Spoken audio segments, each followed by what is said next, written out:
ਅਸੀਂ ਕੀ ਸਿੱਖਣ ਲੱਗੇ ਆ? ਬਾਈਬਲ 'ਚ ਲਿਖਿਆ ਹੈ ਜਿਹੜਾ ਵੀ ਕੰਮ ਕਰੋ ਕਿੱਥੋਂ ਕਰੋ? ਜੀ ਤੋਂ ਕਰੋ, यानी कि दिल नाल करो।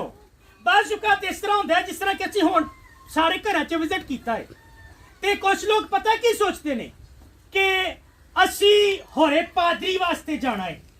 होंदा ना इस तरह होंदा है ना, होंदा है कि असीं होरे पादरी वास्ते जाना है या फिर असीं जेहड़ा ना शायद अपना आंटी जी दे घर नहीं जाना या उन्हां घर नहीं जाना। और ये वो गल्लां ने जिहड़ियां असीं हर रोज़ वेखने हर इतवार दे इतवार असीं इधर नहीं जाना असीं उधर नहीं जाना। लेकिन बाइबल कहती है जेड़ा भी काम करदे जे जी नाल करो ते ए जान के करो कि किंदे लई करदे जे? खुदावंद लई करदे जे, यीशु लई करदे जे, खुदा लई करदे जे। क्योंकि तुसी अगर इत्थे जमा जे ते पादरी आरफ वास्ते या साडे चों किसे वास्ते नहीं जेगे ते ना ही मां जी दे घर बैठे हो ते इधर उन्हां वास्ते आए जे।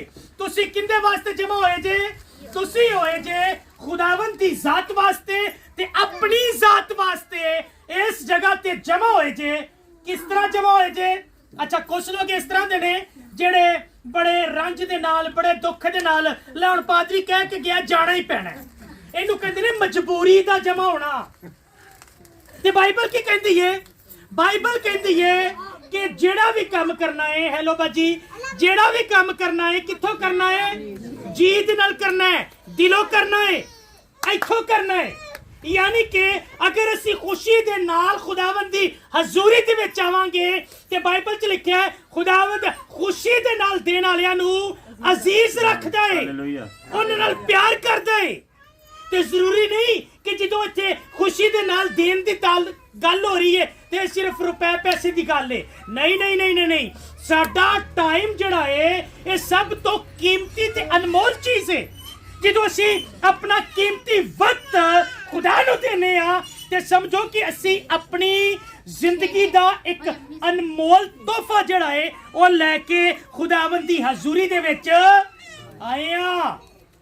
इसलिए जो तुहानू तुहाडे घरां च जाके भट्ठियां ते जाके पीड़ां च जाके सुनेहा भेजीदा है कि पादरी साहब कहंदे पे ने कि आओ ते कलाम सुनिए ते उदों ये नहीं कहना ओहो पादरी साहब फिर आ गए ने, ओहो हुण काम छड्डना पैना है, ओहो हुण हांडी रोटी छड्डना पैना है। नहीं नहीं नहीं नहीं नहीं, बल्कि बाइबल नूं सामने रखना है कि बाइबल च लिखिया है जेड़ा भी काम करना है कित्थों करना है?